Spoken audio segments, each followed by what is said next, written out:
Stories influence, teach, and inspire us. But what about the storytellers who create them? Uncorking a Story profiles storytellers to uncover how their background and life experiences influence the stories they create. We learn what motivates them, their path to success, and what fuels them to keep creating. It all starts by asking one simple question: where does your story begin? Welcome to Uncorking a Story. Now here's your host, Mike Carlin.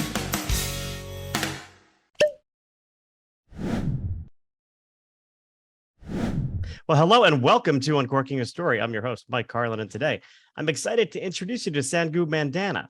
Sangu was 4 years old when an elephant chased her down a forest road, and she decided to write her first story about it. And 17 years later, and many manuscripts later, she signed her first book deal. And she joins me today to talk about her latest novel, The Very Secret Society of Irregular Witches. I am very intrigued by that title. Before we talk about that, welcome to Uncorking a Story, Sangu. Thank you for having me, Mike. I'm really happy to be here. I'm very happy to have you. And I'm going to ask you the question I ask everybody to begin, which is, Sangu, where does your story as an author begin?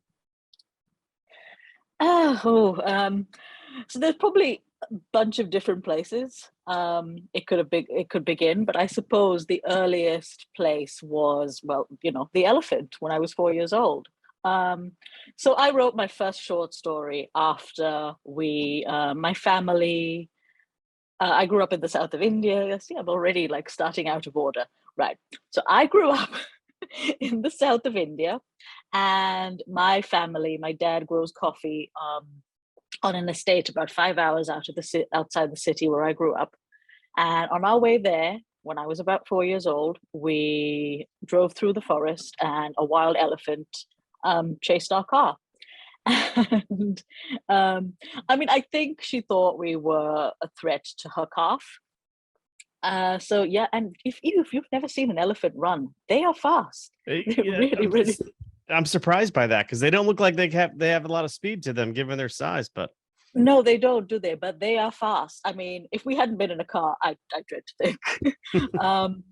But yeah, so after this experience, I went straight to my dad's desk at the estate, got out a piece of paper and a pencil, and wrote my first story, which was about an elephant chasing us. And story is a strong word because it was 3 sentences long, and terrible spelling, all the things you'd expect of a 4-year-old. But I do think that is probably the earliest point I can look back at and think, that's when I knew I enjoyed storytelling. Now, did you keep a copy of that story? My dad still has it, yeah. Does he really? Did he frame it on the wall after you published your first book, or? You would think, but no, he just has it folded nicely in his desk. The same desk, by the way. Still there. And by the time I was about, I want to say 9 or 10 years old, I knew that this was what I wanted to do, and never really changed my mind. Okay. So so tell me a little bit more about that. When you went to university, did you study creative writing, or what was your path to writing? Yeah, I was writing novels, terrible novels, but novels when I was an early teenager, sort of 14, 15.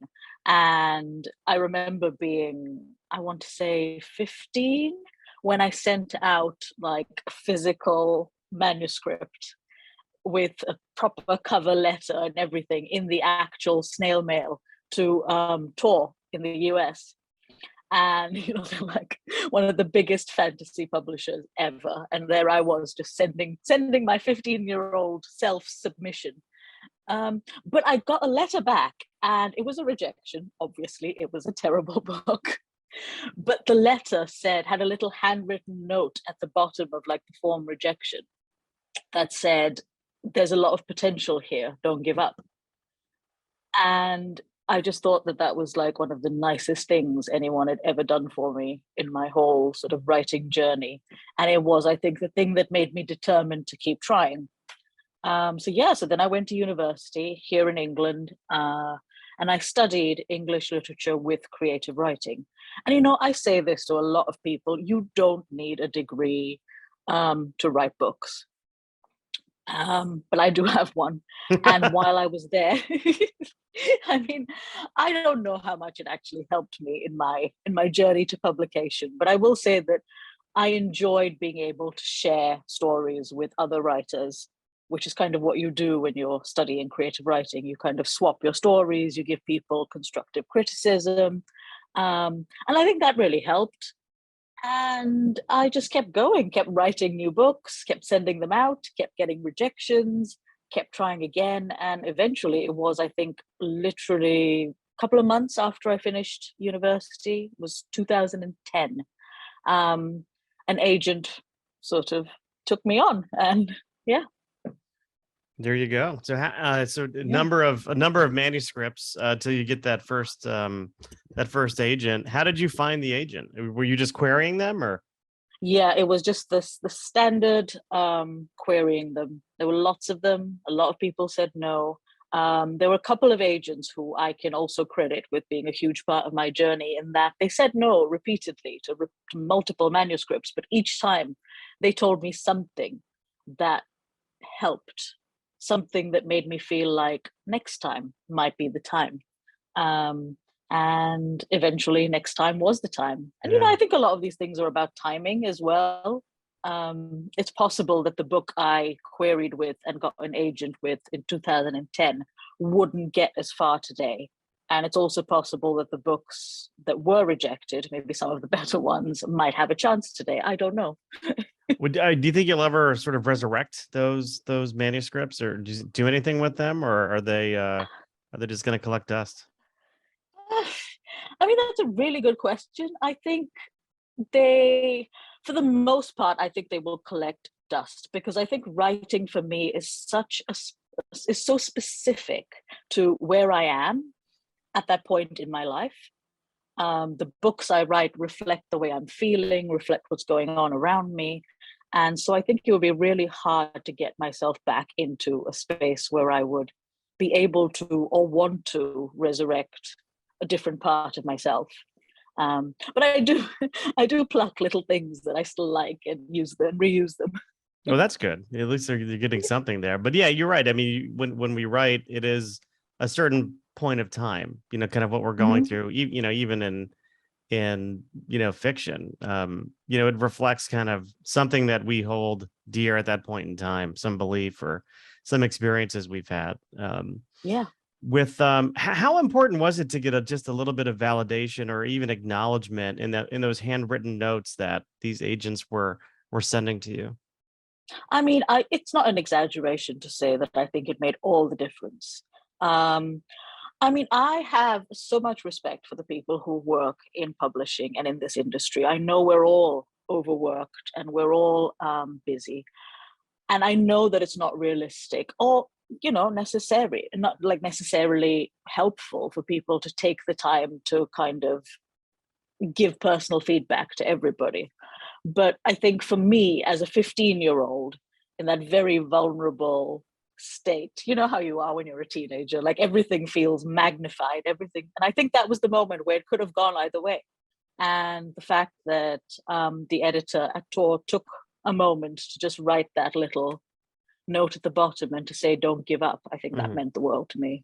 Yeah. Did they have any idea that you were only 15? I it's so long ago now. I feel so old. Like this was about 18 years ago, so it's hard to. I think I may have put in my covering letter that I was 15, Okay. which may be why they took the time to write the note, because a lot of people don't want to crush the souls of 15-year-olds. But yeah, I think they knew. But it's hard, it's hard to say for sure now. Well, I mean, two lessons that I'm just picking up on here. Number one is just the importance of persistence. Mm, As a writer, and who wants to become, a published author, because nothing happens overnight. I mean, very no. rarely does it happen overnight. Yeah. So persistence is important, but also encouragement too. I mean, having just a little bit of encouragement is so important for Mhm. authors.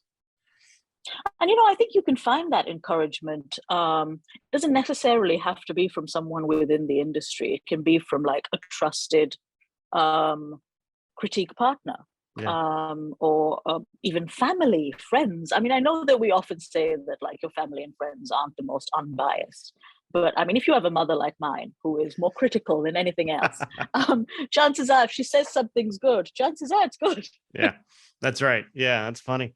Tell me, when you got that first book deal, what was Yeah. going through your head when you heard the news? Like, what did you experience?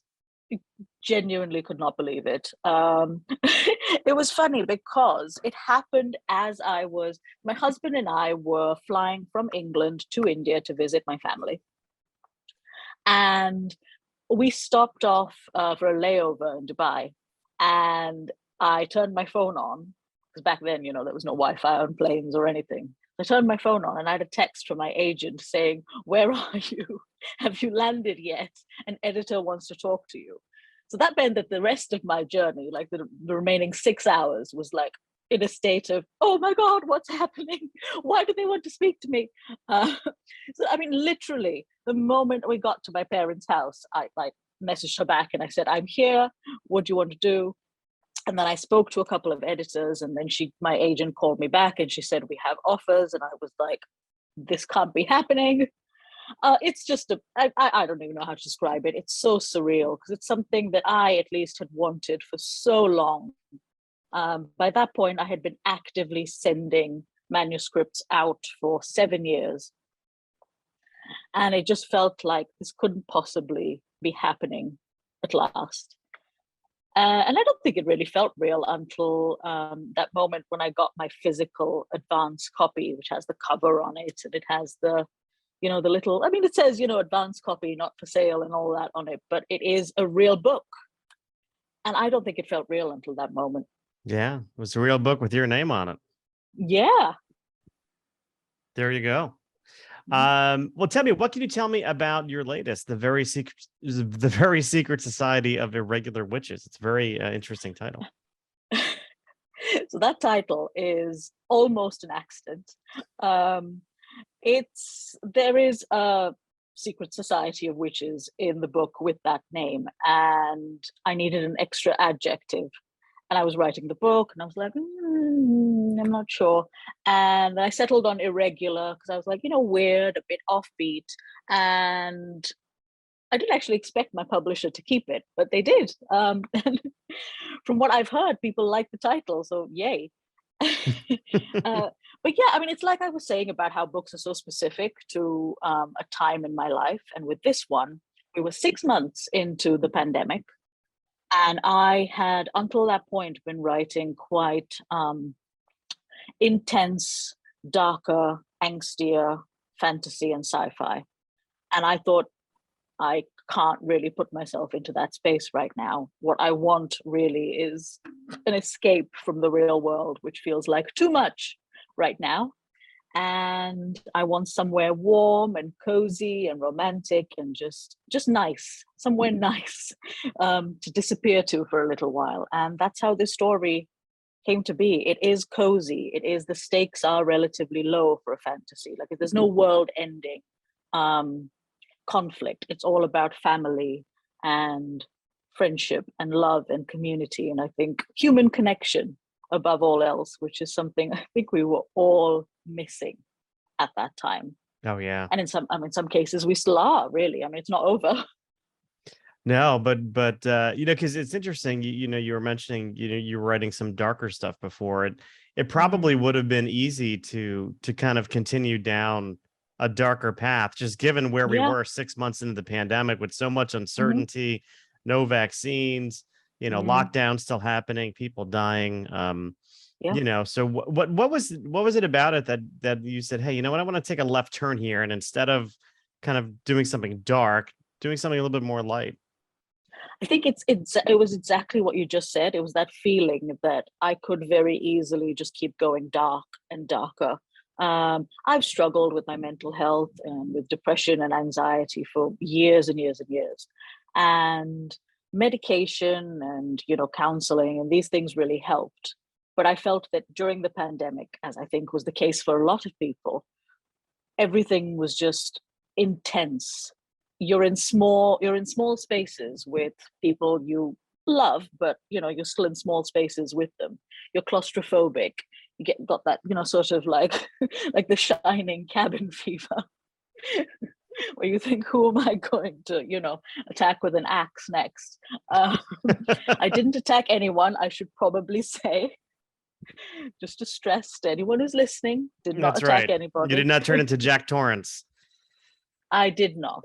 But you feel like it is very easy to fall deeper into a depression, to fall into that darkness. And in many ways, writing dark things has been a huge help in exercising that darkness. But in this particular case, I don't know what it was. Maybe it was just the timing, the pressure, the fact that everyone in the world, I mean, for the first time ever in like my living memory, at least, everyone in the world was going through the same thing. And I just thought, no, this is too much, and I want to go the other way. Write about a world in which happy things are happening. Well, that's therapeutic in a way, right? Because you can control the world that you're writing about, but you can't control the world that you're living in. No. So there's a little bit of projection into this fantasy world that you're creating, and why not make it a happier place? Why not make it a lighter place? If the real world is doing what it's doing, why not? Yeah. And it is still very much our world. It is our present day world with all of the prejudices and struggles that come in our world. But the thing I very consciously made a decision to do was to fill my fictional world with kindness and hope and love and romance and just all of these things that we all long for, I suppose, in a way. And what we all needed then and still do, I think. Mm-hmm. So these are kind witches. For the most part, yeah. For the well, there's got to be an unkind one in there somewhere. Yeah, I mean there are ones who are a little grayer around the edges. Yeah. You have to have some tension, I imagine. Yeah. Well, very cool. I've got some fun questions for us because again, this is all about trying to get to know you as a person. So what I'm curious about is when you were growing up, what were some of your favorite TV shows? What were you watching, if anything, on television? Oh, so much. So this is going to just like both date me and make me seem like such a geek. But yeah, I was obsessed with Power Rangers. And I mean like from like the very first Mighty Morphin. Mighty Morphin watched, Power Rangers. Yeah, I mean, I loved them. So, I mean, every season of Power Rangers that came after that, I was watching them all the movies. I was there. I think I've seen the Mighty Morphin Power Rangers movie, like that first one, about 100 times. I could probably say it all by heart. Was there a robot in that called Megazord? Megazord was like all of the Zords put together. Okay, because like I was each Power Ranger. Yeah, I was a swim teacher. I'm probably I know I'm a little bit older than you. So I would teach little kids how to swim during the summers. And one day, this was right at the height of the Power Rangers. They stopped calling me Mr. Mike and they started calling me Megazord. And I'm like, what are you guys talking about? Why are you calling me names? And they're like, no, it's from the Power Rangers. It's good. I'm like, is it? Is it good? I don't know. It is good. It is. Okay. Yeah. No, I mean, it was a compliment. Like the Megazord was what happened when all of the Rangers combined their like machines together and made one big super powered. Yeah, you were super powered. So I was super powered. So in my day, we had a cartoon called Voltron, and all the lions, the Voltron lions, would come together to form the big guy. But so this is their the same thing. Yeah, I got it. Okay, so I'm good. So I can go home and be proud of myself for something that happened 30 years ago. It's funny. I still keep in touch with one of the women who I taught swimming lessons with. We were like a team, and all the parents wanted us to teach their kids to swim because we were the fun teachers. And of course I was Megazord, so that's great. So the Power Rangers, what else? It's a compliment. What else were you Scooby-Doo. Oh, the best. Nothing wrong with Scooby-Doo. Nothing wrong with Scooby-Doo. Lots of Nickelodeon stuff, like the kind that were just because obviously back then there was no